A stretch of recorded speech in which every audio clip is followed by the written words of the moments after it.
semuanya. Di sini ada 5.000 jiwa yang sedang hadir. Selamat datang 5.000 jiwa. Shalom. Sekali lagi saya katakan shalom. Semangat puji Tuhan. Amin. Mari kita saat duduk sejenak.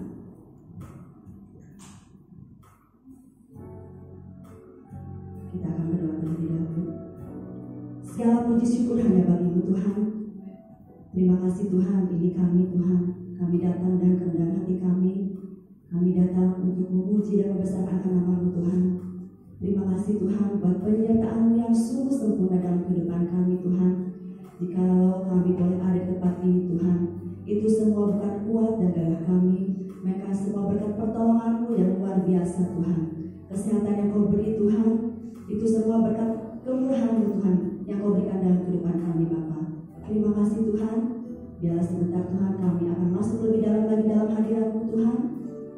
Kau urapi kami semua Tuhan, pimpin kami Tuhan, pimpin acara ini Tuhan, pimpin ibadah ini Tuhan, dari awal, pertengahan sampai akhirnya. Berkati kami semua Tuhan, berkati jemaat-jemaat-Mu Tuhan yang sudah tiba di tempat ini maupun yang dalam perjalanan Tuhan. Percepat langkah mereka Tuhan untuk datang beribadah, bertemu dengan Engkau Tuhan, untuk memuji dan membesarkan nama-Mu Bapa. Terima kasih Tuhan, terima kasih. Hanya dalam nama Tuhan Yesus kami berdoa dan mengucap syukur. Haleluya. Amin. Kami kagum-kagum cinta-Mu Tuhan. Haleluya Yesus.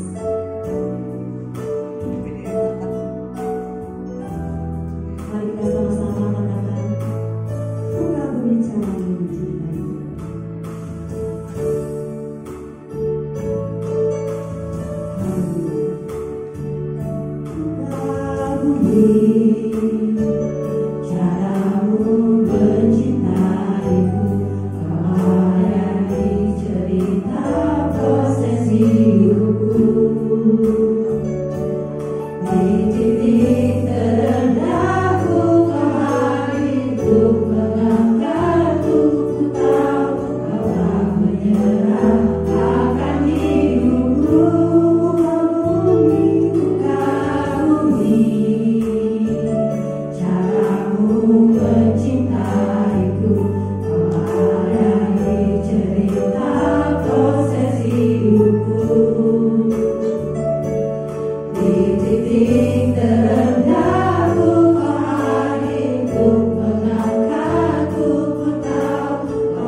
Engkau hanya yang kami andalkan Tuhan.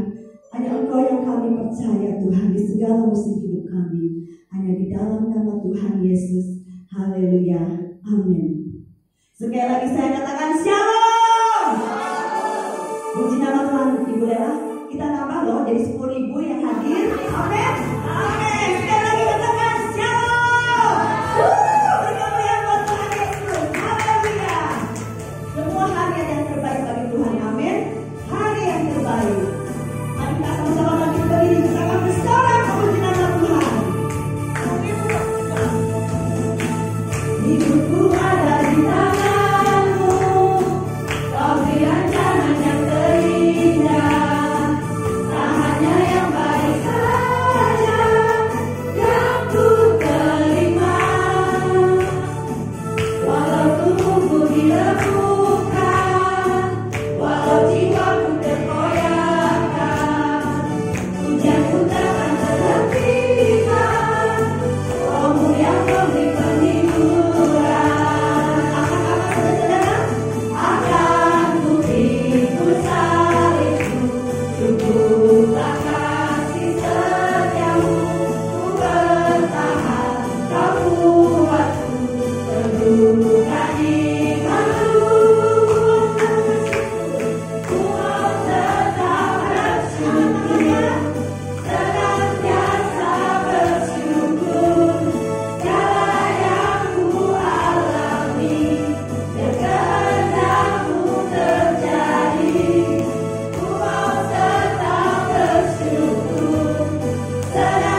sekalian, Engkau luar biasa. Amin. Silakan duduk dalam hadirat Tuhan. Saya beri kesempatan bagi Bapak Ibu yang mau menyaksikan cintanya Tuhan atau mau bernyanyi solo, silakan untuk maju ke depan. Silakan, Bapak.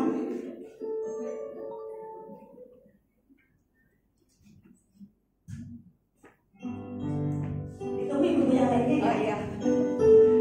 Oke, shalom Bapak Ibu. Shalom. Puji Tuhan ya, hari ini kita bisa berkumpul di dalam ibadah ya, ibadah orang tua yang dilakukan tiap bulannya. Saya di sini tergerak tiba-tiba nih untuk tetap mengucap syukur benar seperti tadi yang dikatakan, walau tubuhku dilumpuhkan gitu ya, tetap harus mengucap syukur dalam segala keadaan. Yes. Saya katakan walaupun saya ketawa-ketawa di depan seperti ini tiap hari gitu ya, tiap hari mungkin ada kegiatan komunitas dan sebagainya. Sebenarnya di balik saya tuh banyak pergumulan sebenarnya teman-teman. Tapi satu hal yang Tuhan selalu tunjukkan kepada saya bahwa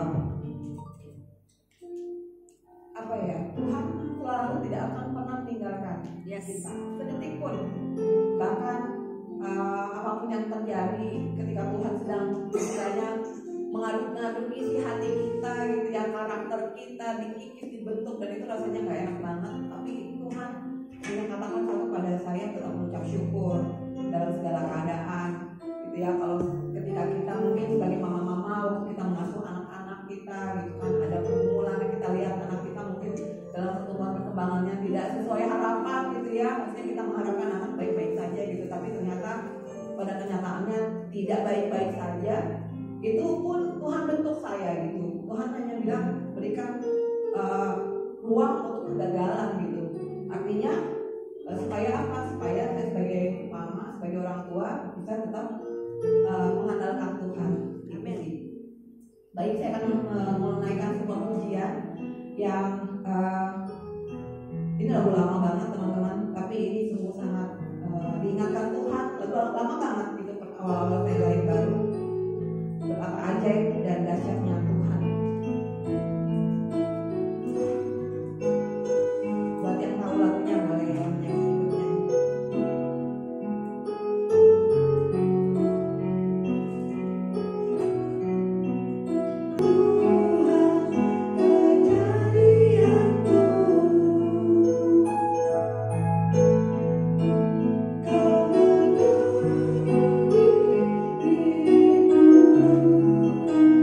Seru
diberkati dengan pujian tadi, amin.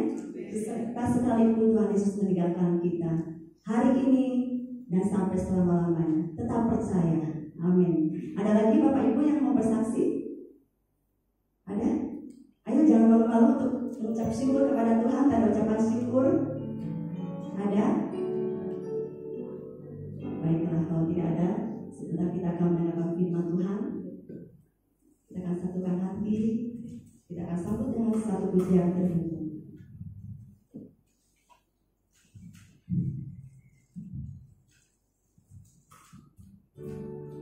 Sekali lagi mari kita sama-sama bangkit berdiri.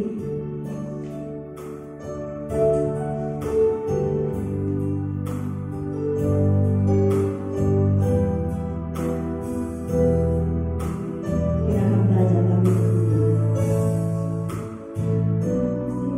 Layakan seluruh hidupku, mampukan ku melakukan yang kau inginkan. Tak bisa ku terlepas, kau mengenggam tanganku, ingin lebih mengenal pribadimu. Kasih-Mu Tuhan, kasih-Mu layakan seluruh hidupku, mampukan ku melakukan yang kau inginkan. Tak bisa ku terlepas, kau menggenggam tanganku, ingin lebih mengenal pribadimu. Ku terhubung denganmu, selalu melekat di hatimu. Firman-Mu itulah dasar hidupku, yang berdaulat atasku, terhubung denganmu, selalu melekat di hatimu. Firman-Mu itulah dasar hidupku, yang berdaulat atasku.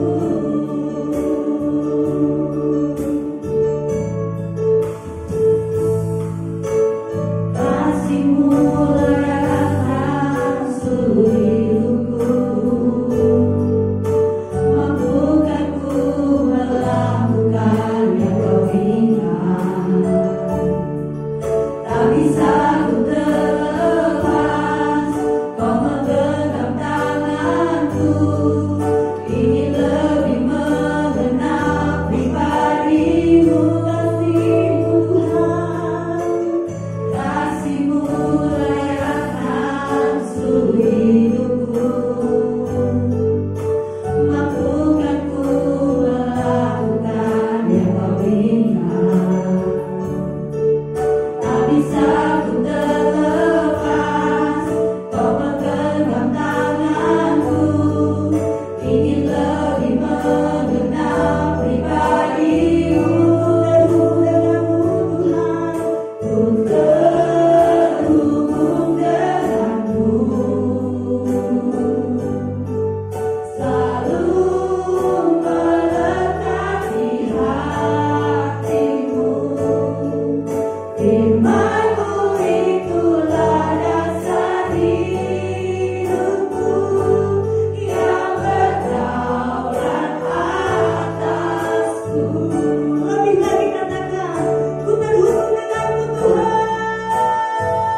Tuhan memungkinkan kami terhubung dengan Engkau. Terima kasih ya Bapa. Terima kasih Kau tidak pernah meninggalkan kami, Kau tidak pernah membiarkan kami. Maka Engkau mengasihi kami. Terima kasih ya Tuhan. Pada pagi hari ini kami ibu sekalian diberi kesempatan untuk bersama-sama bertumbuh di dalam Engkau, supaya kami boleh menjadi ibu-ibu yang membangun keluarga, membangun anak-anak yang sedang takut akan Tuhan. Amin. Terima kasih ya Bapak. Mari berkati jam pembicaraan firman Tuhan yang menyampaikan dan segala keterbatasannya yang mendengarkan. Kami bersama-sama ya Tuhan mau berjalan di dalam firman-Mu, dan kami mau hidup dan rindu di dalam kebenaran firman-Mu. Di tengah-tengah kami Engkau percayakan anak yang Kau berikan kepada kami. Terima kasih ya Bapak. Hanya di dalam nama Tuhan Yesus kami berdoa. Amin. Bapak Ibu silakan duduk.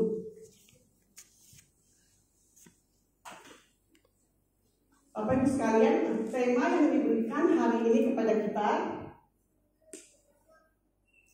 slide-nya ya, belum ya.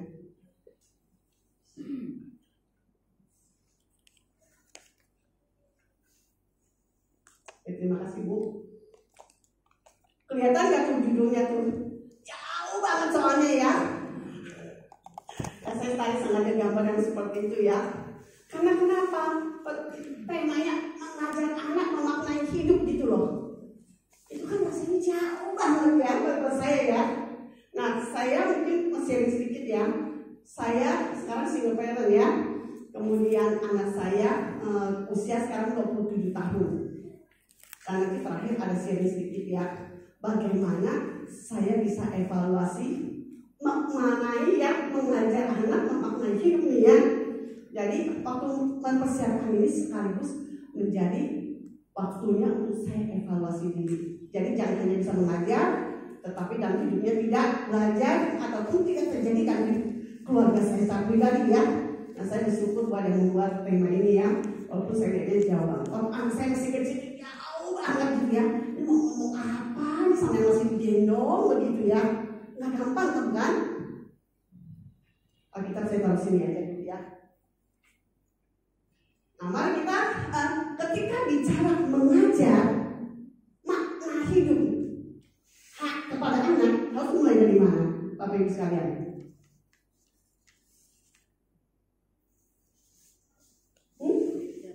Kita mau mengajar makna hidup kepada anak Dari diri sendiri, mulai harus dari diri sendiri. diri kita sendiri, nggak bisa dari orang lain. Dan nggak mungkin dari orang lain, tapi kita bisa belajar dari orang lain. Bisa. Ya. Nah, mari kita bersama-sama. Kalau saya ditanya, Bu, Ibu belajar dari mana? Bukan karena saya sekolah teologi ya, tapi karena saya kecil, saya dididik di dalam kebenaran firman Tuhan.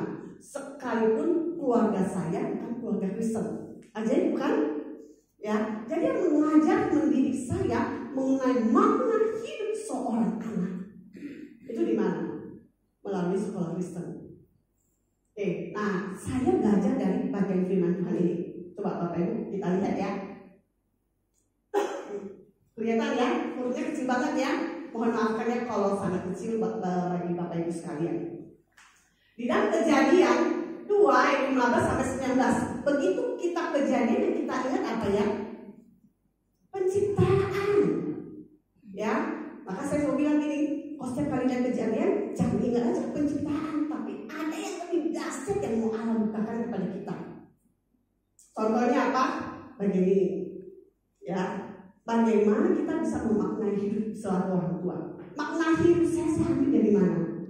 Kita lihat sama-sama Kejadian 2 ayat 15 sampai 19. Kita baca berbalasan aja ya Bapak Ibu sekalian, sebelah kiri saya dan sebelah kanan saya.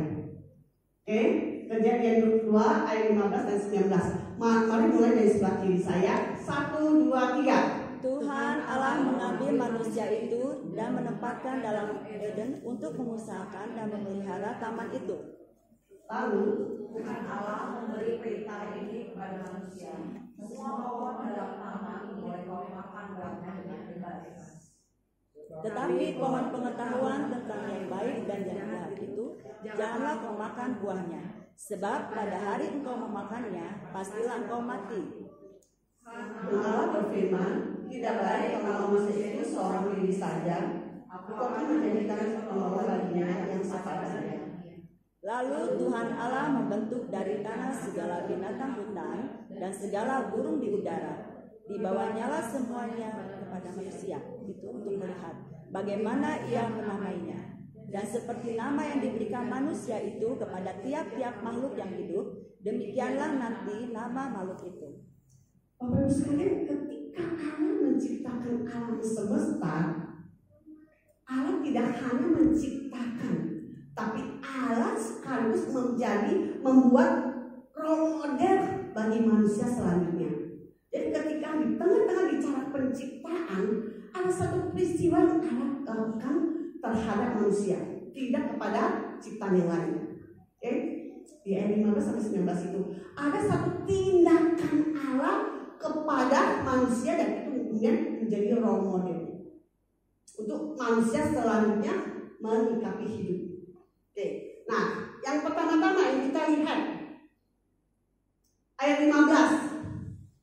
Tuhan Allah mengambil manusia. Waktu mengambil, meletakkan, itu bicara otoritas. Manusia diletakkan di tangan itu, kalau tidak ada otoritas nggak bisa. Jadi ada otoritas Allah diberikan kepada manusia.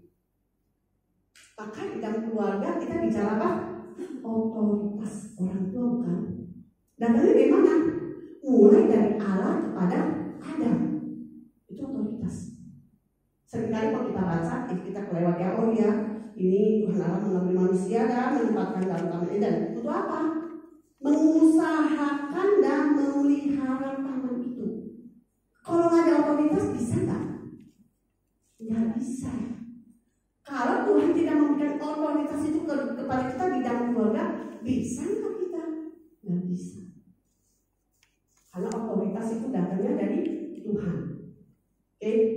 Yang kedua, kita lihat, lalu Tuhan Allah memberi perintah ini kepada manusia. Ada perintah, ketika ada perintah, seringkali kita melihat itu sebuah larangan.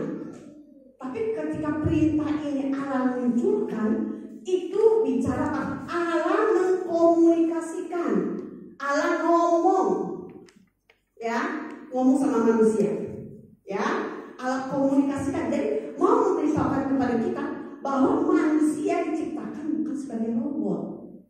Di dalam otoritas Allah yang demikian tinggi, Allah mau mengkomunikasikan, Allah mau memberitahukan bahwa manusia yang saya ciptakan, yang saya letakkan di tangan Eden, dia mempunyai kehendak bebas, dia mempunyai kemampuan untuk memilih.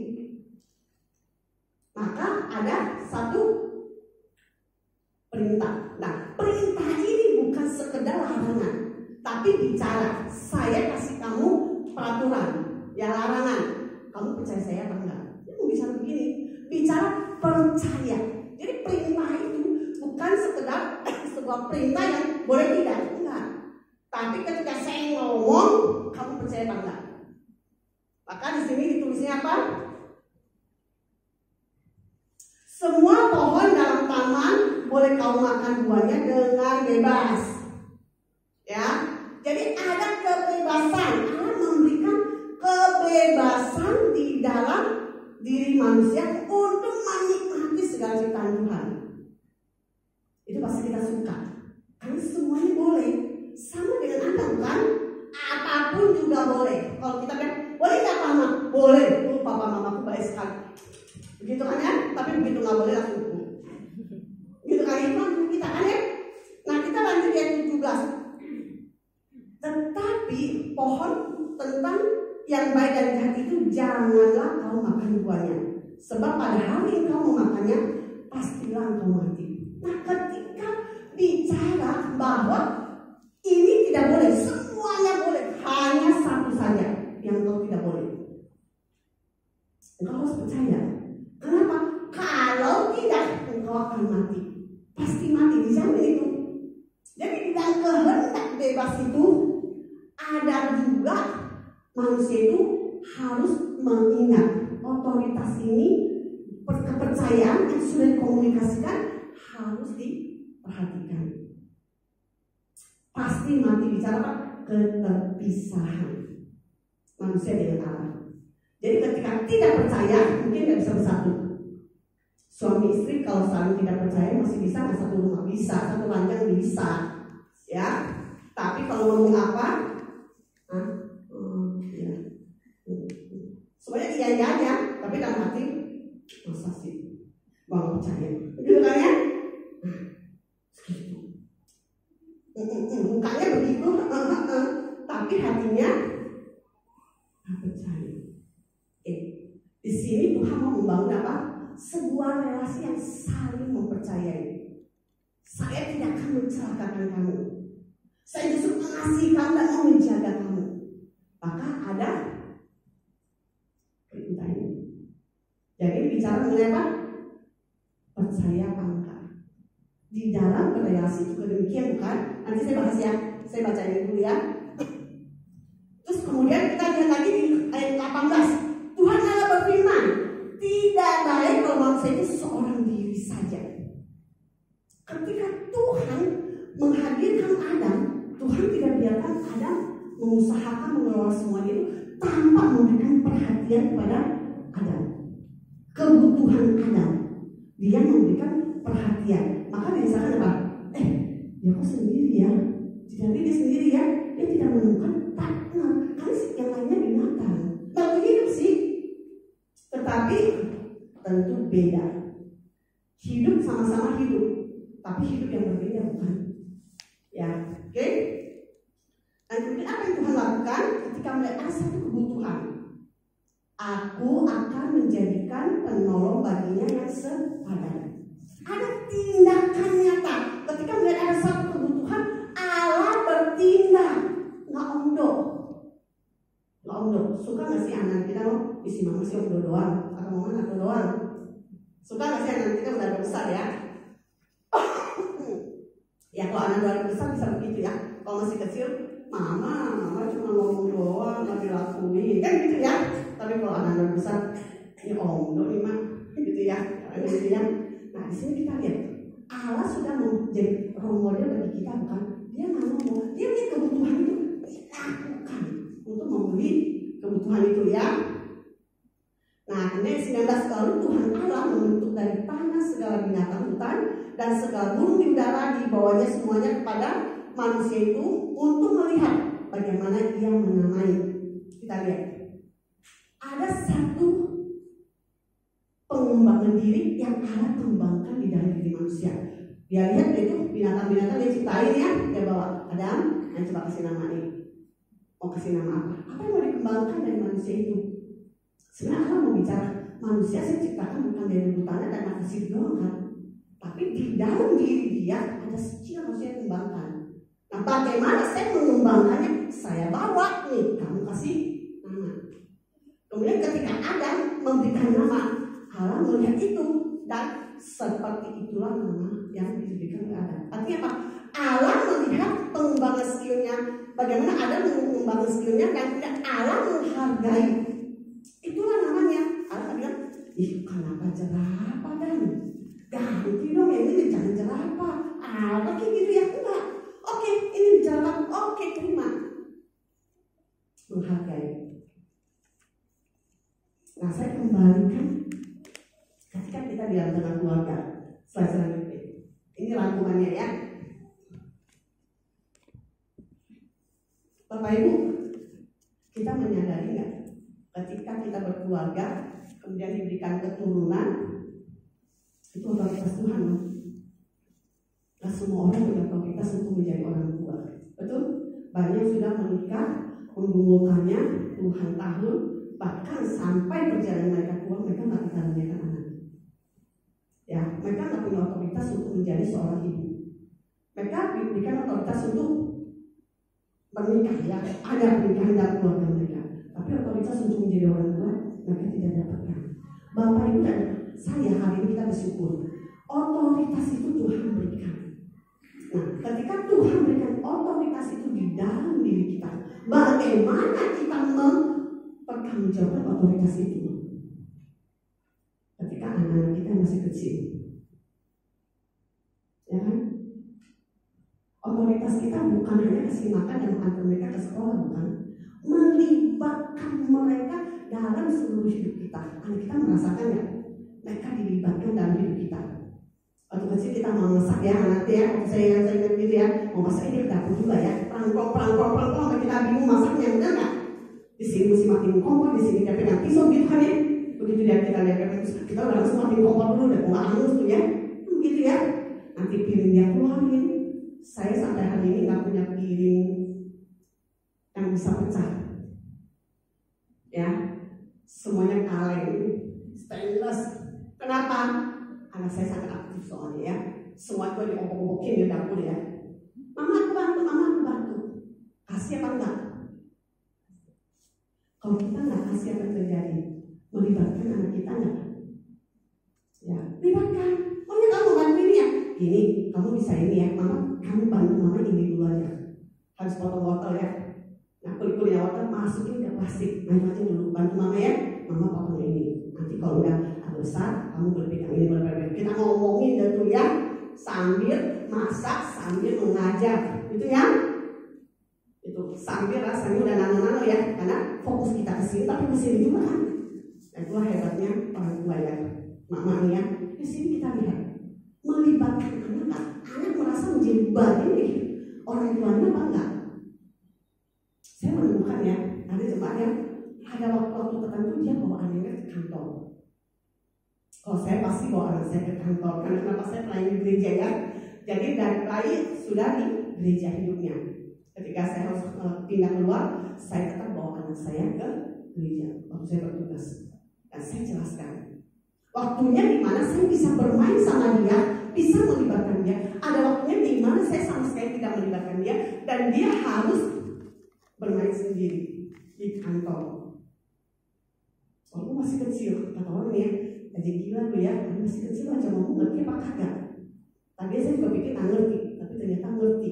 Cuma dia nggak bisa mengungkapkan dengan verbal seperti yang kita inginkan. Tapi ketika kita ajak ngomong, bisa nggak? Bisa. Sangat mungkin nggak? Mungkin. Di situ Tuhan didik saya. Oke, melibatkan. Saya pernah ceritakan ya, waktu anak saya berapa bulan ya. Terus kami bawa turun untuk ibadah hari Minggu bersama-sama ya. Giliran saya khotbah. Saya baru nyapa, selamat siang jemaat yang dikasih oleh Tuhan. Sambutannya meriahnya bukan main. Anak saya nangis sekencang-kencangnya itu sebentar meriah ya. Dari anak saya bukan dari zaman saya. Suami saya langsung bawa cas, bawa naik ke atas. Begitu selesai, waktu saya naik ke atas, saya bicara sama dia. Joshua, hari ini mama bicara sama kamu ya. Hari ini karena kamu menyambut mama luar biasa. Jadi ibadah ada sedikit terganggu nih. Saya bicara sama dia, ya kata orang ini orang gila ya, anak berapa bulan dia ngomong gitu ya. Saya bilang, kedepannya ketika kamu mendengar suara mama, jangan nangis, jangan keluar suara dulu. Nanti mama selesai, mama gendong kamu, bisa? Kita sama-sama melayani Tuhan, bisa bantu mama dalam pelayanan. Saya 1 minggu dong ya Bu, pagi siang sore ngomong itu sampai hari Minggu sebelum turun dong ya, ngomong lagi ya, jadi kayak radio rusak. Saya ngomong, terus kita mau turun ibadah ya. Kalau kamu dengar suara mama gimana sayang? Dengar aja, jangan nangis ya. Nanti kalau sudah selesai mama bertugas, mama pasti gendong kamu. Bisa? Kita mulai bersama-sama. Siap? Oke, kita turun ya, turun. Ya turun, benar aja ya. Saya bilang, selamat pagi Bapak Ibu jemaat yang dikasih oleh Tuhan. Anak saya tidak bersuara sama sekali dong. Amazing nggak Bapak Ibu sekalian? Amazing ya. Begitu saya selesai, saya gendong, saya nggak naikin ke atas lagi. Saya gendong dan saya ciumin. Terima kasih ya sayang, hari ini berhasil melayani kamu sana. Selanjutnya saya perlu ngomong lagi nggak? Perlu. Saya ngomong lagi setiap hari Minggu. Saya cuma hari Minggu aja, setiap hari Minggu mau turun ngomongin lagi. Selanjutnya nggak pernah ada suara tangisan dia ketika mendengar suara mamanya. Hebatnya Tuhan itu. Disitulah saya bicara ya, melibatkan anak dalam setiap kegiatan kita. Karena anak sana deh nggak ngerti ini, mengganggu. Ada kita harus kasih tahu. Ini mama lagi mau bicara sama tante-tante nih ya, mau ngopi dulu. Nah, kamu main ini dulu. Komunikasikan. Tuhan ngomong apa kita? Ngomong nggak sama Adam? Ngomong. Maka kita harus belajar apa? Ngomong. Kasih tahu. Komunikasikan. Jangan dengan pikiran kita, kita kecil begitu ya. Ngerti loh. Termasuk anak berkebutuhan khusus. Ya, dia bisa mengerti. Cuma tidak bisa mengungkapkan seperti yang kita inginkan. Oke? Komunikasi itu disampaikan, tentu Tuhan mengingatkan kepada kita. Adam diberikan kehendak bebas. Kita komunikasikan kepada anak kita. Ingat, anak punya kehendak bebas. Dia boleh memilih. Dia boleh memutuskan. Nah, berarti tinggal bagaimana kita mengembangkan komunikasi kita, bukan?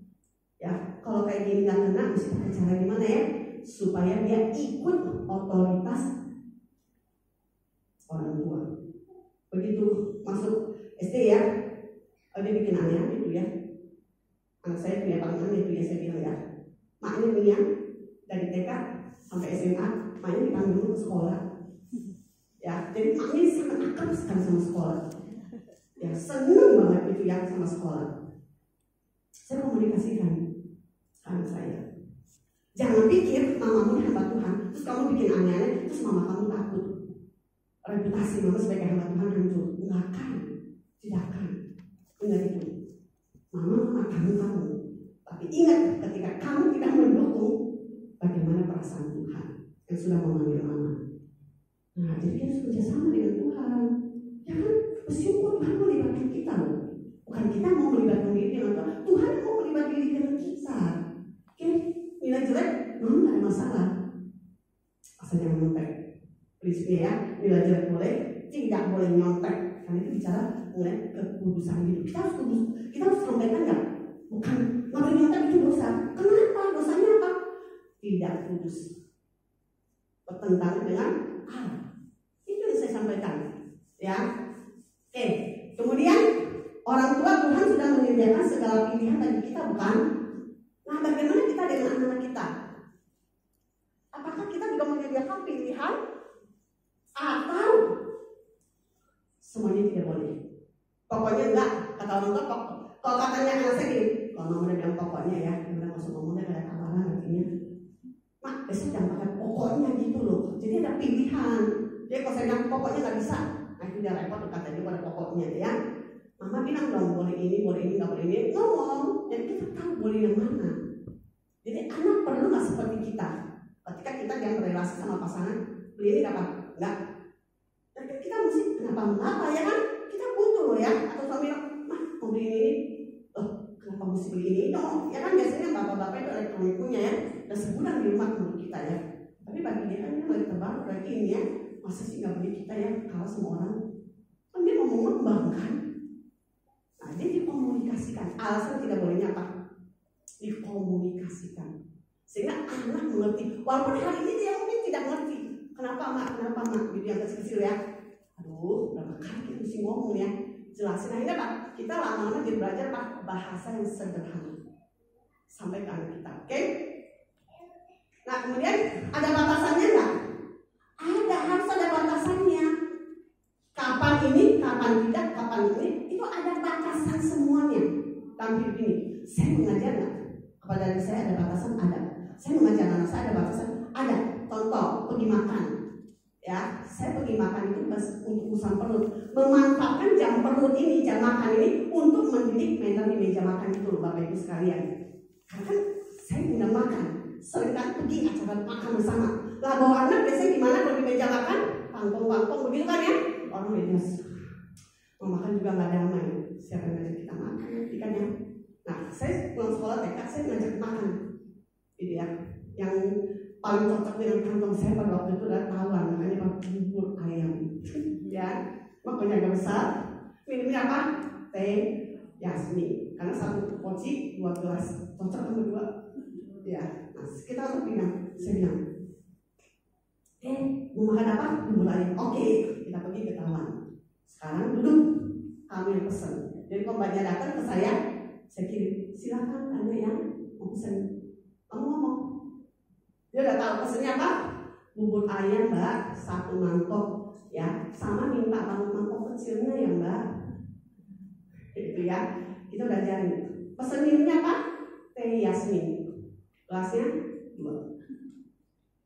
Ya, nanti begitu datang, saya ambil, saya mangkok yang kecil, dia mangkok yang besar. Itu makan. Boleh pilih nggak? Banyak pilihan bukan di daftar menu itu. Saya kasih tahu yang paling cocok dengan kantong mama sekarang bubur sama teh, nggak ada yang lain itu. Sehingga dia nggak bingung. Banyak sekali yang menarik bukan? Ya kan? Kenapa nggak boleh? Bukan nggak boleh mah, ya kita bilang bukan mama nggak boleh. Uang mama cukupnya ini. Ajarin. Nah sekarang makannya gimana? Nah cara makan yang benar. Sebenarnya intinya di situ kan ya.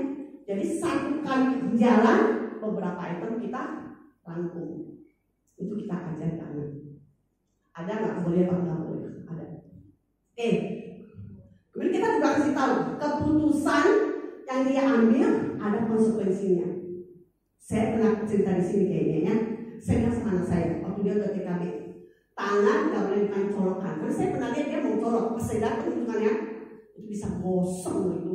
Dia nggak ngerti gosong gitu. Saya komunikasinya terlalu tinggi, gitu ya. 1 kali baru pulang sekolah, dia naik ke atas meja opanya dan dia colok. Saya mau ambil baju untuk dia ganti kan, baru masuk kamar dan saya teriak, saya cepat keluar. Apa yang terjadi? Dia nangis. Saya peluk. Kenapa saya tanya. Dia tunjuk colokan itu. Saya itu nggak kosong tuh ya. Saya bilang bersyukur ya. Saya bilang dia. Mama udah bilang kan, nggak boleh colok kan? Colok itu sakit nggak tuh kamu tadi? Sakit nggak? Colok lagi nggak? Enggak. Kenapa?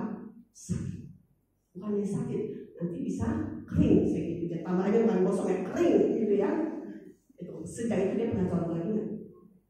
Nggak pernah. Itu kita lihat ya. Keputusan harus kita kasih ambil. Tapi bagi itu saya tidak menyaksikan ya. Bukan saya setuju ya. Tolong ya Bapak Ibu ya. Itu di luar kekuasaan saya ya. Tapi itu bisa terjadi.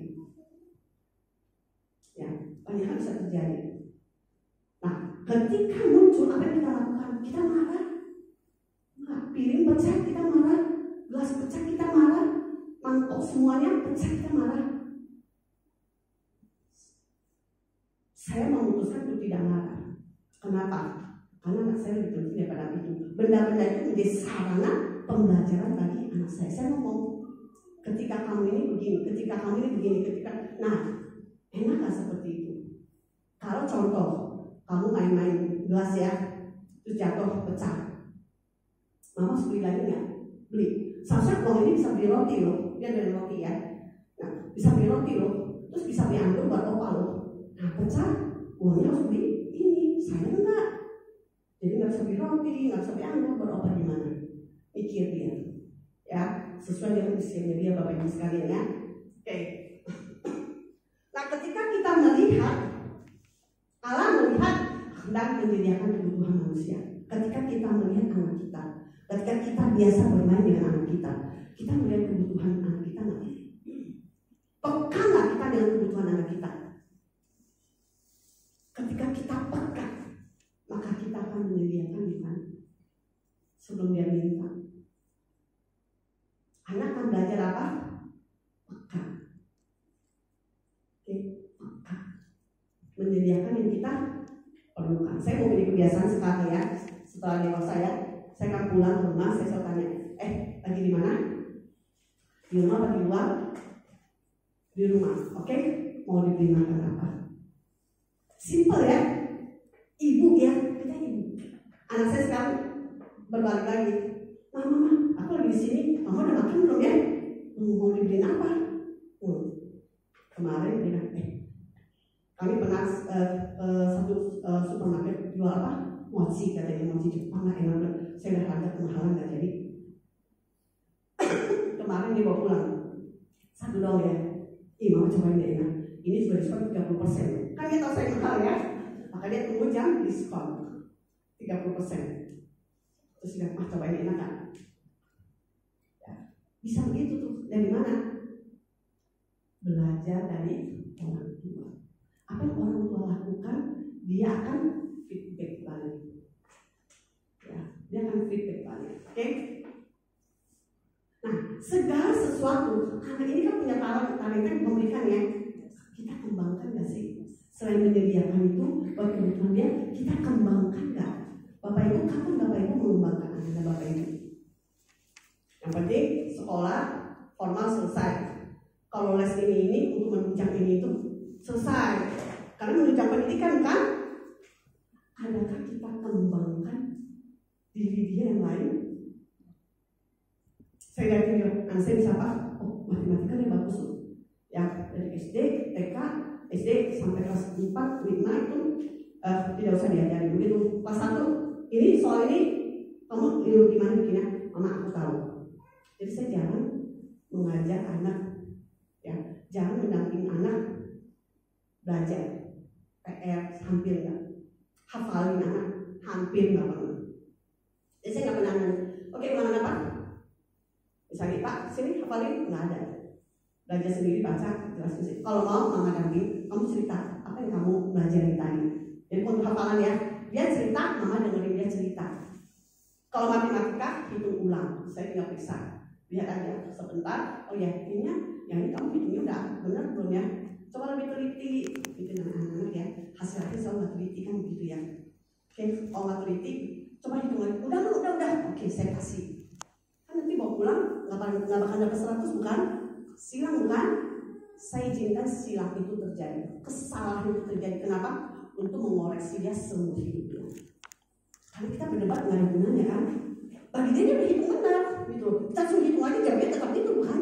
Karena dia nggak hitung, dia udah punya pilihan. Jadi nggak perlu diperdebatkan. Saya izinkan. Jadi anak saya nilainya nggak perfect. Saya biarin aja. Di situ dia jadi mengerti.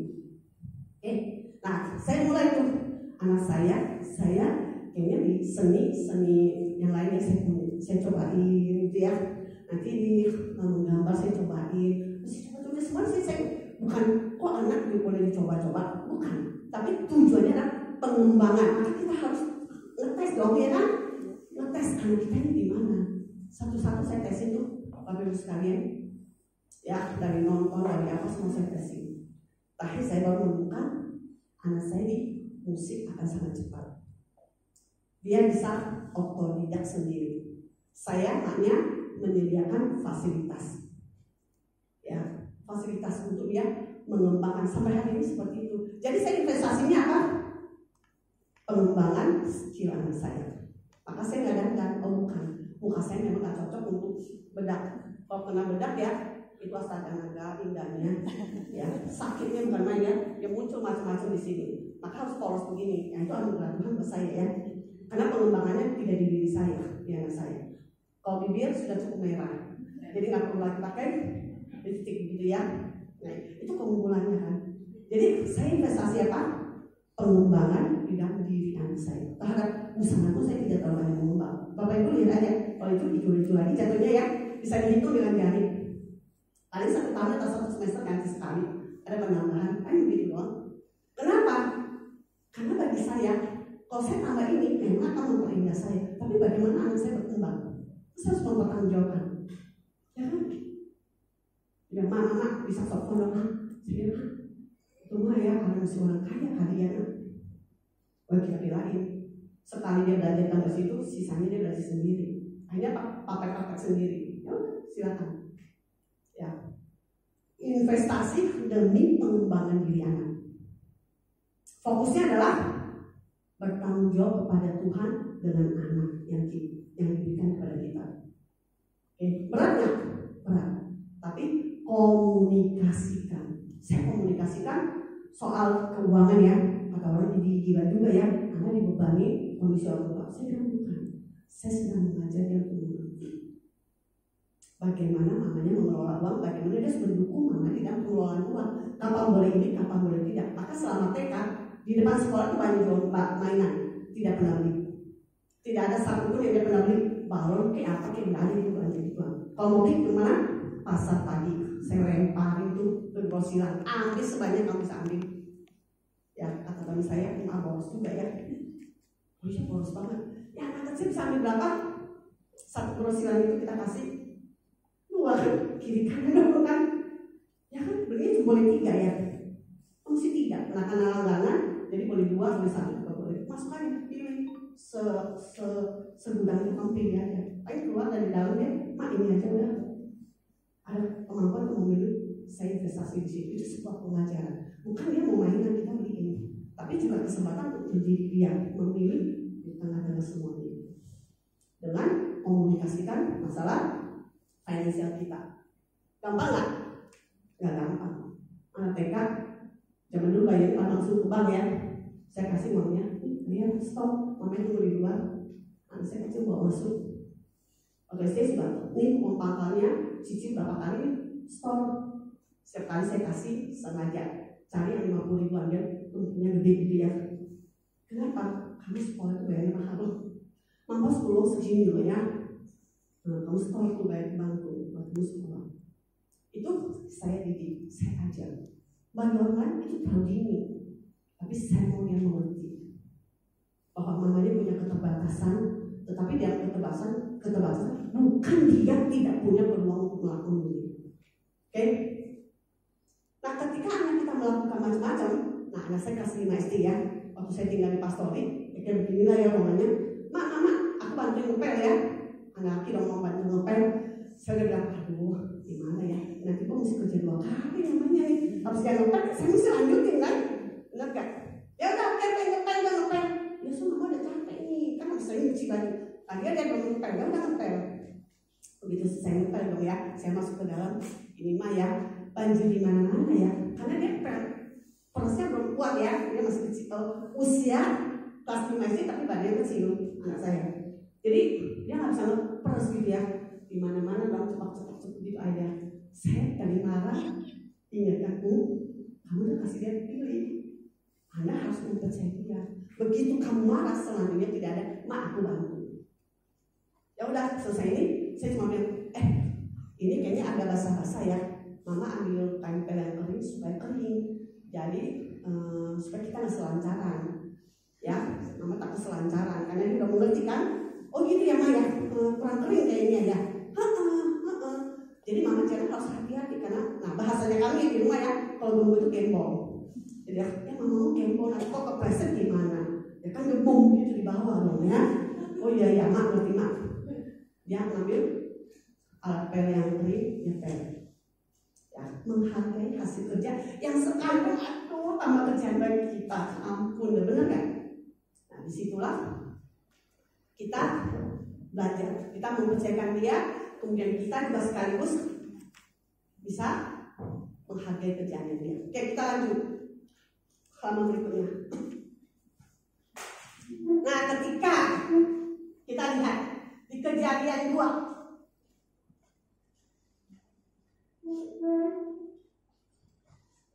apa yang kita temukan? Bagaimana sikap Tuhan terhadap kehendak bebas manusia yang berlawanan, yang tidak mempercayai dia.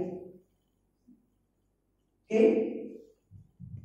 Ini kita udah tahu ya. Tetapi pohon pengetahuan tentang yang baik dan yang jahat itu janganlah kamu makan buahnya, sebab pada hari kamu makannya pastilah engkau mati.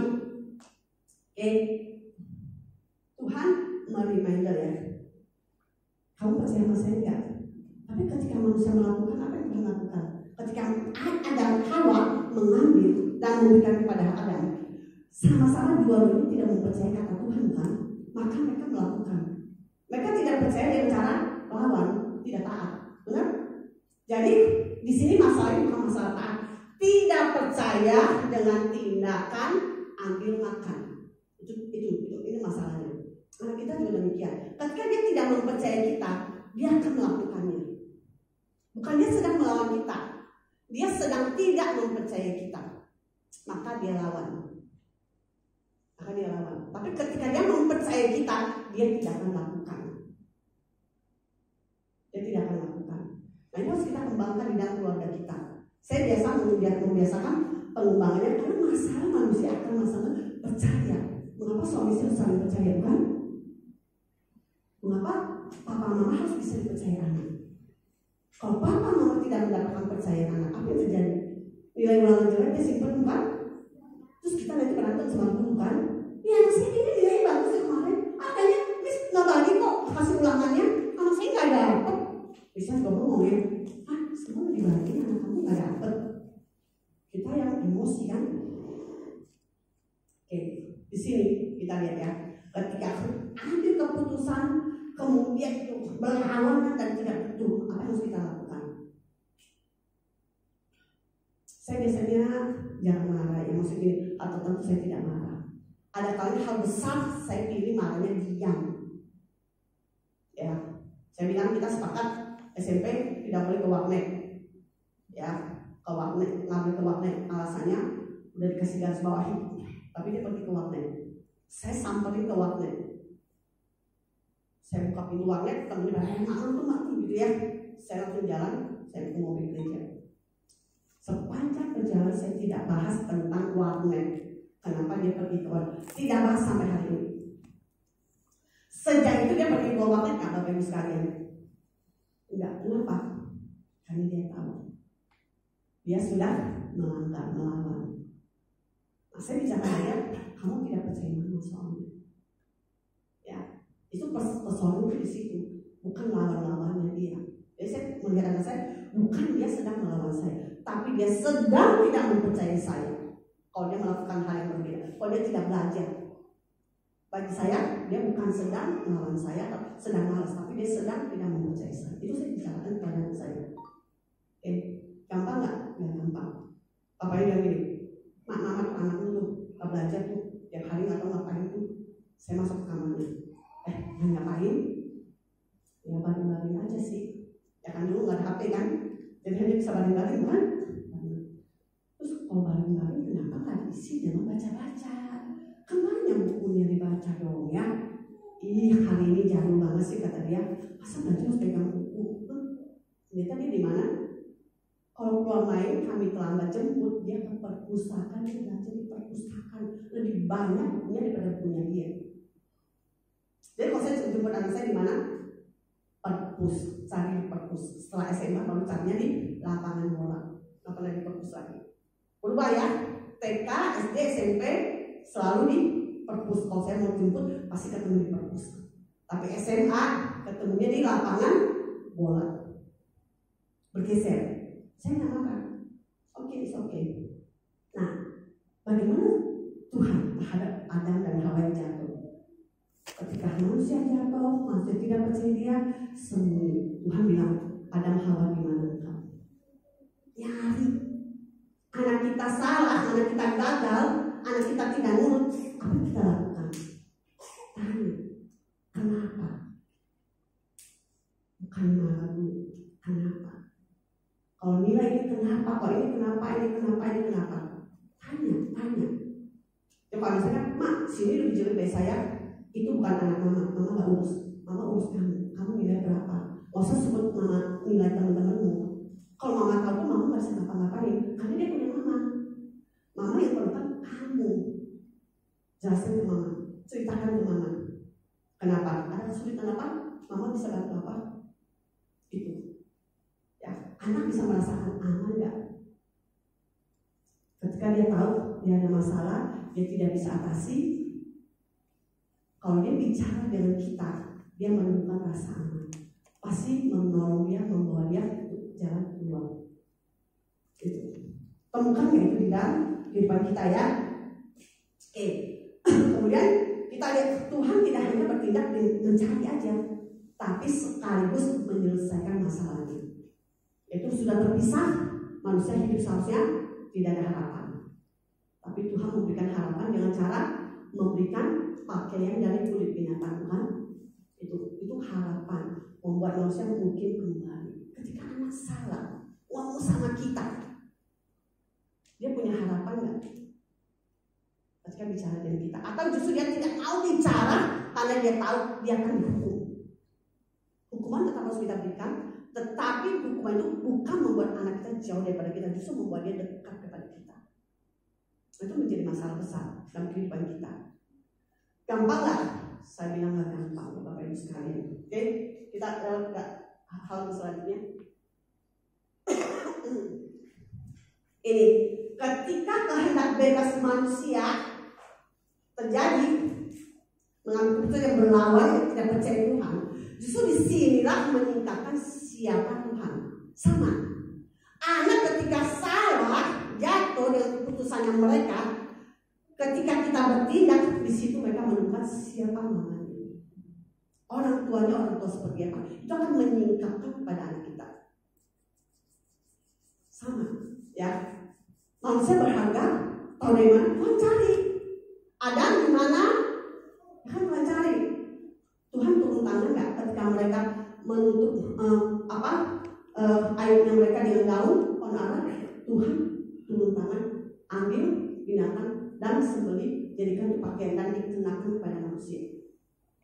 Nah, disitulah manusia memiliki harapan. Jadi manusia bisa melihat siapakah Allah, sifat Allah muncul, kasih, kepedulian, tidak pernah meninggalkan, dan selalu ada jalan kalau bersama dengan Tuhan. Ini makna hidup, bukan? Yang kita alami harus kita teruskan kepada anak kita melalui kehidupan dan relasi lain. Ini garis besar semuanya ya, dua ayat itu, dua bagian yang tadi saya jelaskan. Otoritas kita punya, kita juga harus mulai belajar memberikan otoritas kecil-kecilan kepada anak kita. Ya, waktu kecil ada otoritas yang ada. Oke, kamu pimpin doa pada pagi hari ini. Ya, oke, kamu pimpinnya di hari ini. Oke, habis itu kamu boleh kasih pikiran kamu sedikit mengenai renungan pagi hari ini. Kami ada renungan pagi sama malam. Dia boleh kasih pendapat. Ya, waktu dia TK, dia kasih kita mengajar bahwa mengundang Tuhan Yesus menjadi Tuhan dan Juru Selamat kita diampuni dosanya. Yang tinggal di dalam hati kita adalah Roh Kudus. Ada satu kali, itu masih TK, Sabtu ceria, guru sekolahnya bilang gini, ayo kita nyanyi lagu, mari masuk, mari masuk. Anak saya nggak nyanyi, coba hamba Tuhan nggak nyanyi, geger lah ya segereja, sesekolah minggu. Langsung selesai Sabtu ceria selesai, gurunya lapor, Cik, anak kamu nggak nyanyi, nggak mungkin anak saya suka nyanyi kok. Lalu apa yang dia nggak nyanyi, mari masuk, oke, tunggu kabar berikutnya ya, nanti saya kasih laporan. Begitu pulang saya di atas motor sih, tadi Sabtu ceria gimana? Kan saya nggak masuk kelas itu, saya ngajar di kelas yang lain kan. Ya, lagunya biasa-biasa aja. Semuanya lagu kamu nyanyi nggak sayang? Satu nggak nyanyi. Kenapa kamu nggak nyanyi? Lagunya kamu nggak bisa kan? Enggak bisa. Terus kenapa nggak nyanyi? Itu loh, mama lupa ya. Kan mama ajarin ya. Kita yang pada waktu pagi, dia tahu renungan pagi kami. Kan kalau Tuhan sudah tinggal dan tidak perlu diundang lagi, dia nggak keluar masuk kan ya Maya. Saya bisa nyanyi, mari masuk. Lah, kan kalau Tuhan sudah tinggal, saya nggak mau nyanyi, saya nggak mau undang lagi. Astaga, ya, saya ngomong sama guru suaminya. Ini loh gara-gara renungan pagi kami ada kisah ini, makanya dia bilang sekali undang tidak pernah keluar dan tidak perlu diundang lagi. Konsepnya dia, ya, dia punya otoritas untuk menentukan iman dia harus punya. Ya, oke? Yang ini saya tidak jelaskan secara ini, tadi saya sudah menjelaskan semuanya. Oke, kita lanjut halaman berikutnya. Bapak Ibu sekalian, kita akan mengalami, anak-anak akan mengalami makna hidup ini dari mana? Hidup bersama dengan orang tua, ya. Dirinya berharga di mata Tuhan melalui orang tua. Anak kita merasa nggak dia dibedakan, dia diabaikan, atau justru dia merasakan dia adalah anak yang berharga. Saya pernah cerita ya, waktu saya mengajar di Bibita Isi di SMP, seorang anak perempuan bilang, Bu, katanya saya anaknya papa mama saya berharga. Iya, tapi menurut saya tidak berharga. Kenapa? Kalau mama papa iya saya selalu dititipin Mbak, tapi Tapi ya mama papa saya kalau mau pergi ya nggak pernah bikin emasnya ke mbak saya tuh. Ya, emasnya lebih berharga daripada anak itu kata anak. Ya, maka di situ saya berhati-hati ketika saya berrelasi dengan keluarga saya. Oke, Tuhan ada dalam berbagai musim hidup anak kita melalui bersama dengan orang tua. Anak kita ngalamin nggak? Kita komunikasikan nggak? Atau itu urusan orang tua? Kamu nggak usah tahu. Atau kita sudah mulai melibatkan. Tuhan tempat anak kembali melalui keterbukaan dan penerimaan orang tua. Ketika anak salah kita kasih hukuman, kita perlu kembali nggak? Rangkul kembali nggak? Bahwa kita tidak tolak. Yang kita tolak adalah perilakunya, perbuatannya, dirinya nggak pernah kita tolak. Anak dalam itu nggak. Oke, lanjut. Nah, ini evaluasi saya ya. Ini gara-gara teman saya kasih tahu.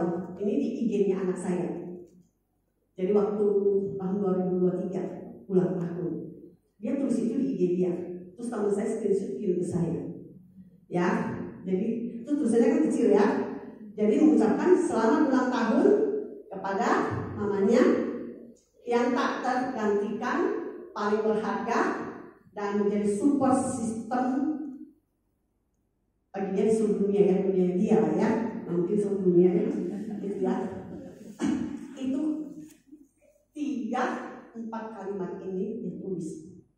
Berarti satu, ketika dia bicara mamanya number one super mom, itu dia mengakui otoritas mamanya. Ya kan? Siapa mamanya? Ya, kalau dia tidak ngaku, dia tidak akan tulis. Tak tergantikan. Kenapa dia bisa bilang? Karena waktu kecil ya, mama di rumah kita nggak ada apa-apa. Di rumah adik saya ya, kalau dia main ada PS, ada ini, ada di rumah kita nggak ada apa-apa, ma. Saya sempat ngomong waktu dia, gini, kita tuh tekan aja, kamu jadi anak I, oke nggak? Kalau kita tinggal gini ngomong, mau ini mau, yang mau I yang mana lah kamu ngomong tinggal gini kok. Itu membekas tuh di dia, ya. Oke? Jadi bisa nggak mamanya ditukar sama orang lain? Dia punya konsep kan dirinya tak tergantikan. Sekalipun mamanya punya 1001 keterbatasan yang tidak bisa penuhi dia, tapi kondisi mama yang terbatas tidak bisa diganti oleh kondisi mama-mama yang lain. Oke? Paling berharga. Kenapa? Saya selalu mengatakan apapun untuk pengembangan dirimu, mama fokus ke situ. Mama tidak fokus ke mama atau ke papa, fokus ke mama sama-sama. Dia menemukan dan dia berharga. Ketika timbul masalah, kita perlu. Ketika berhadapan dengan orang luar, kita perlu teriak. Ketika dia berhadapan dengan sekolah, mamanya maju. Ya, nah, dia boleh pilih papa atau mama. Kalau yang butuh ya berhadapan dengan butuh yang hanya perlu pilih, iya, dia pilih papanya. Tapi kalau ini masalah ini nggak bisa pakai doang. Mamanya harus maju. Ya, karena mamanya galak banget kata dia. Jadi nggak sembarangan. Pihak sekolah nggak boleh sembarangan. Maka kenapa saya ketika di sekolah, sekalipun saya berdiri di sini, saya berdiri sebagai orang tua. Ya, ketika ada berita-berita tertentu, saya akan menyikapi. Mungkin di depan bapak itu saya tidak mau apa-apa, tapi di belakang saya akan ngomong. Seharusnya begini nggak perlu, tidak tepat. Ya, saya memposisikan saya sebagai orang tua. Ya, ya sistem pendukung.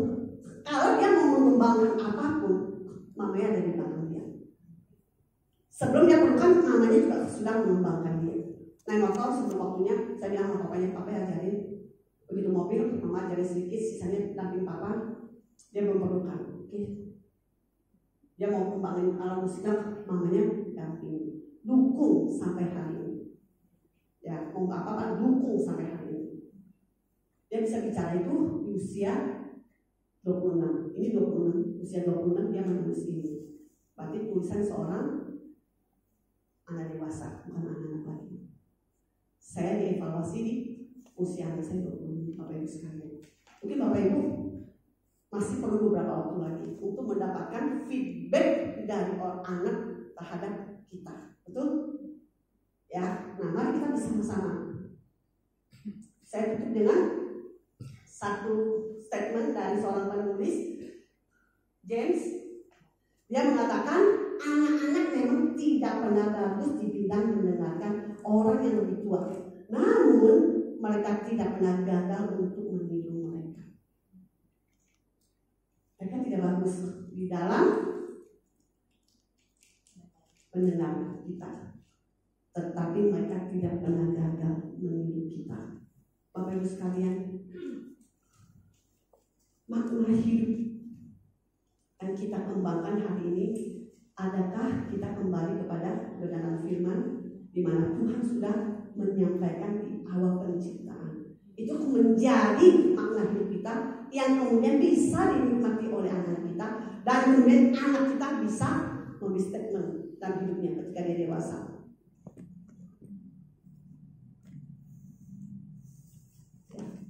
Mari kita bersama-sama kita kembali. Oke, saya akan tutup waktunya sudah mepet begitu ya. Saya tidak buka pertanyaan. Nanti kalau mau bertanya bisa pribadi aja. Oke, tapi sekali lagi saya percaya kalau kita kembali kepada firman, menelusuri firman, maka disitulah kita menemukan tujuan Tuhan, makna Tuhan dengan menghadirkan kita dengan keluarga, suami istri seperti ini, anak seperti ini. Ya. Mari kita meresponnya dengan baik supaya anak kita boleh melihat. Ketika mereka tidak bagus mendengarkan kita, biarlah mereka bagus meniru kita. Meniru kita yang bagaimana? Yang di dalam takut akan Tuhan.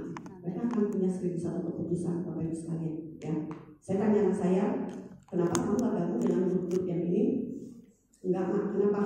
Kau kumpul-kumpul, ngobrol-ngobrol, setelah itu tutup dengan minum-minum. Jadi saya tidak bisa jual.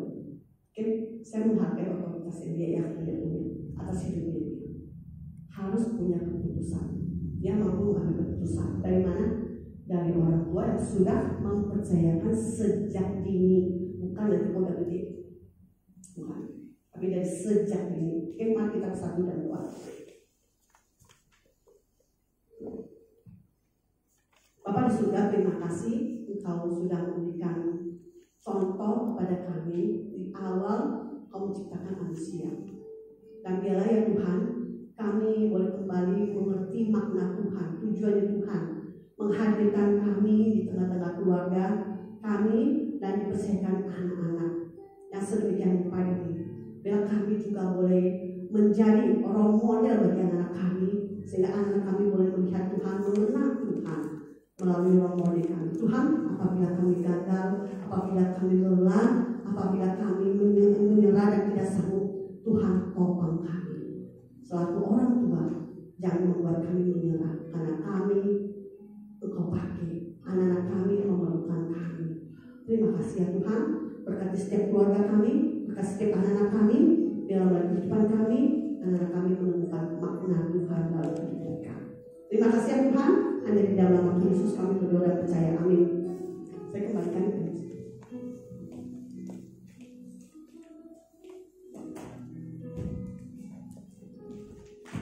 Terima kasih kepada Tuhan Yesus sungguh memberkati kita semua. Selanjutnya kita akan mendengarkan pengumuman.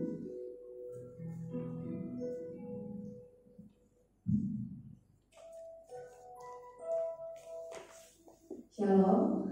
Shalom. Puji Tuhan, hari ini ya kita bisa berkumpul dalam ibadah orang tua. Saya mengucapkan terima kasih kepada Ibu Lelawati selaku hamba Tuhan yang sudah membagikan firman, sangat memberkati Ibu. Kiranya Tuhan memberkati pelayanan Ibu dan keluarga. Saya juga mengucapkan terima kasih kepada orang tua yang sudah boleh hadir dalam ibadah kita pada hari ini.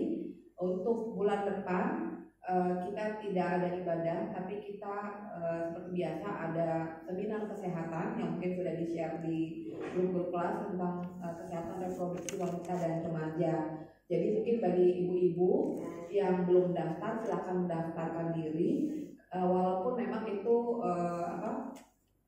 pada saat menerima raport, tapi itu penting supaya kita bisa melihat kapasitas aula cukup atau tidak. Karena di sini anak-anak kelas 4 sampai 6, khususnya anak wanita, anak perempuan, dan SMP dan SMA juga wajib hadir untuk edukasi. Terus mungkin ada pertanyaan, kalau bapak-bapak gimana? Nggak apa-apa, bapak-bapak ikut juga karena menambah wawasan juga ya buat istri dan anak perempuannya gitu. Kemudian Puji Tuhan, terima kasih juga untuk tim pelayan pada hari ini, Mam Fani, Mam Novi, Mam Arwin, Mam Olive, Pak Johan, Mam Jetro, Mam Yuliana, juga tim bidang kerohanian. Terima kasih. Kita akan bergantian. Biasanya kita kalau hari ini unit SMP, mungkin ibadah selanjutnya unit SMA atau unit SD seperti itu. Baik Bapak Ibu, seminar kesehatan itu akan diadakan pada tanggal 4 Oktober pukul 9 di Aula lantai 4 dengan pembicara Dr. Julita Nainggolan, SPOG MAS. Jangan lewatkan ya, tetap mendaftar, nanti linknya sudah di-share oleh PC di grup-grup kelas. Kemudian juga jangan lupa mendaftar untuk Fluency 10.0. Kalau dari komunitas sendiri ada lomba MD buat anak-anak yang mungkin yang jago MD, skadens gitu ya, boleh mendaftar. Dan lomba anime cosplay ya, cosplay. Jadi ini untuk meramaikan acara Fluency 10.0. Dan selanjutnya lomba-lomba yang lain itu ada futsal, basket, kemudian vokal solo, English competition, cerdas cermat Alkitab, coloring and painting, serta dan lain-lain. Itu nanti silakan mendaftar di link pendaftaran yang sudah di-share di grup-grup kelas. Mungkin bagi Bapak Ibu yang baru pertama kali hadir di tempat ini boleh bangkit berdiri. Ya. Terima kasih. Boleh diberikan salam. Selamat datang. Boleh berkenalan ya. Ini Mama Dewi Simanjuntan.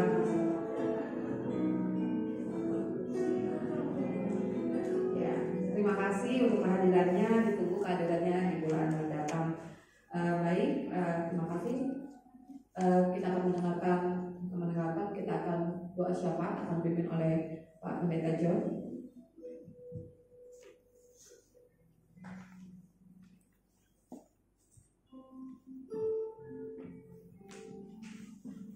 Kita bersatu di dalam doa. Bapa di dalam surga, di dalam nama Tuhan Yesus Kristus, kami sangat bersyukur atas pemeliharaan Tuhan bagi kami. Kami keluarga besar Sekarang Cibubur terus dipelihara Tuhan, digembalakan oleh Tuhan, mencukupkan segala kebutuhan kami, dan Tuhan lindungi kami di dalam setiap kehidupan kami. Terima kasih ya Tuhan, pada kesempatan ini kami juga membawa dalam doa setiap pergumulan yang ada di dalam keluarga besar Sekarang Cibubur. Ya Tuhan, kalau ada di antara keluarga kami yang sedang kurang sehat, sedang sakit, mohon jamaah tangan yang penuh kuasa, jamah dan memberkati sehingga beroleh kepulihan. Tuhan berkati setiap obat yang digunakan, Tuhan berkati setiap makanan minuman yang dikonsumsi, dan kami berdoa perawatan yang diterima baik oleh rumah sakit maupun dari keluarga, juga Tuhan yang memberkati. Terima kasih Tuhan. Kami doakan juga keluarga-keluarga kami yang sedang dalam rasa sedih, kami serahkan mereka dalam tangan kasih. Tuhan hiburkan, Tuhan kuatkan, Tuhan yang menolong, khusus untuk Ibu Yonita dan juga anaknya Peter. Tuhan berikan kekuatan dan penghiburan dalam menghadapi duka, karena Tuhan telah panggil suami daripada Ibu Yonita Tuhan. Terima kasih Tuhan kepada kami serahkan keluarga ini, dan juga kami berdoa kiranya Tuhan yang memberkati setiap keluarga agar selalu dalam damai sejahtera Tuhan. Biarlah kasih-Mu yang selalu menguasai seluruh anggota keluarga kami ya Tuhan. Sehingga suami istri saling mengasihi, orang tua dan anak saling mengasihi, anak juga diberkati Tuhan dengan hati yang takut akan Tuhan dan hormat kepada orang tua. Dan seperti firman Tuhan hari ini, biarlah kami sebagai orang tua berikan keteladanan yang baik bagi anak-anak kami, sehingga mereka merasakan betapa berharganya mereka di mata Tuhan, dan itu dapat tumbuh melalui relasi kami dengan anak-anak kami. Terima kasih Tuhan, kami berdoa untuk sekolah ini Tuhan, dan yang terus memberkati supaya lebih baik dan semakin baik. Kami rindu Tuhan, semakin banyak anak-anak yang dibentuk, yang bersekolah di tempat ini. Dan kami berdoa untuk proses penerimaan serta didik baru di sekolah ini Tuhan. Biarlah Tuhan yang memberkati, Tuhan yang menolong supaya panitia PSB dapat melayani dengan baik setiap pertanyaan ataupun informasi yang perlu diketahui oleh orang tua yang akan menyekolahkan anaknya di tempat ini. Ya Tuhan, kami juga berdoa untuk program-program sekolah ini.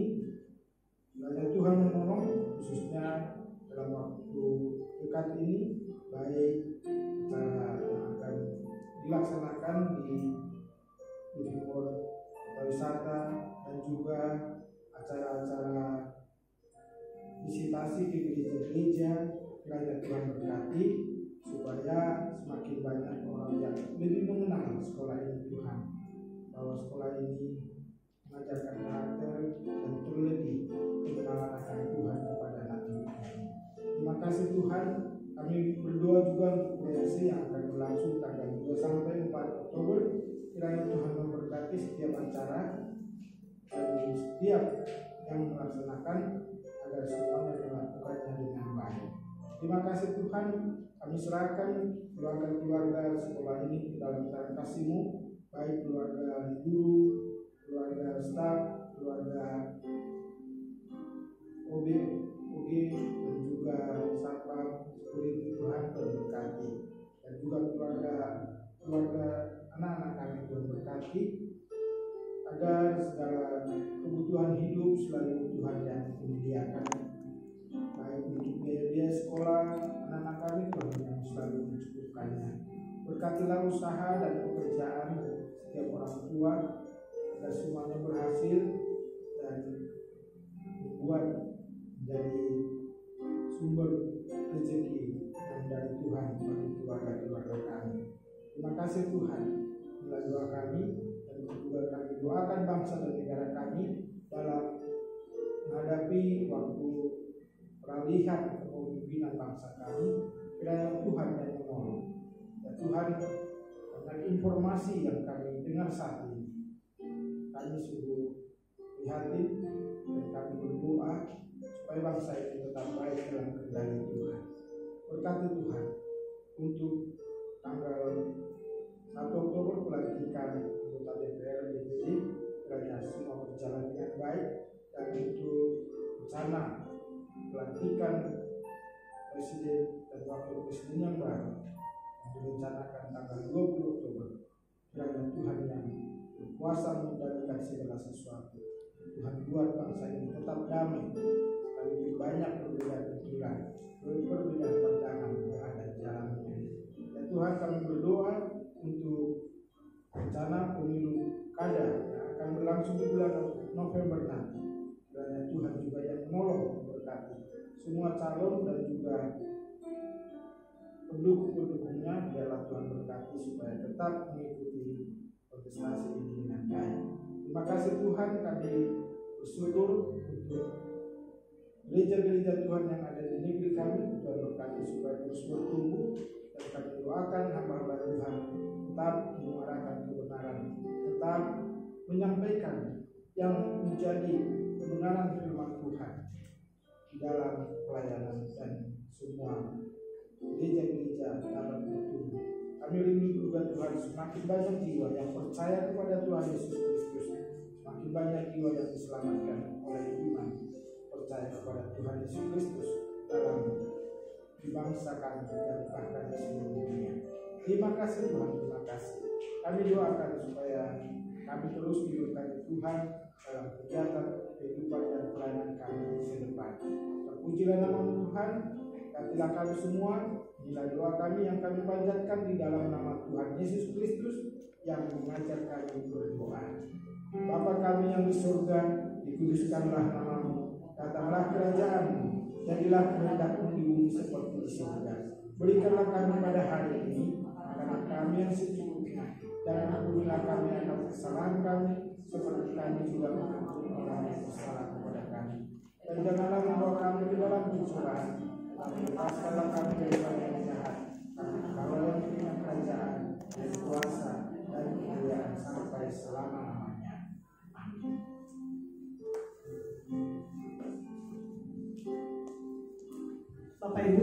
mengakhiri persekutuan pada pagi hari ini, dan saya undang kita berdiri.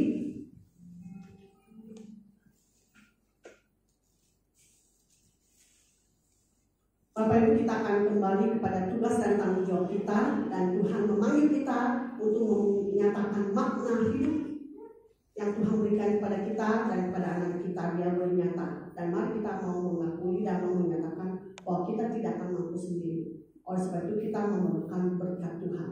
Tuhan memberkati kita dan melindungi kita. Tuhan menyinari kita dengan wajahnya dan memberikan kita kasih karunia. Tuhan menghadapkan wajahnya kepada kita dan memberikan kita damai sejahtera. Amin.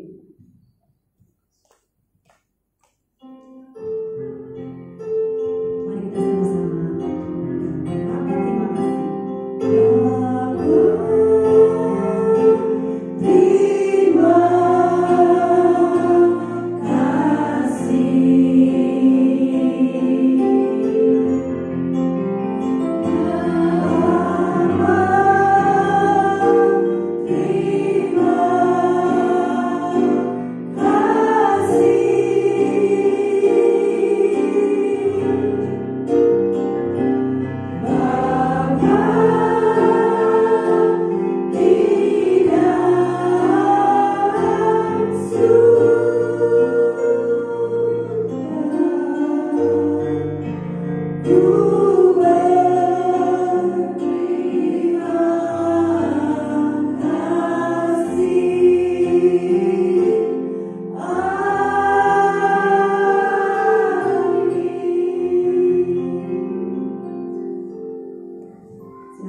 Terima kasih Bapak Ibu sekalian.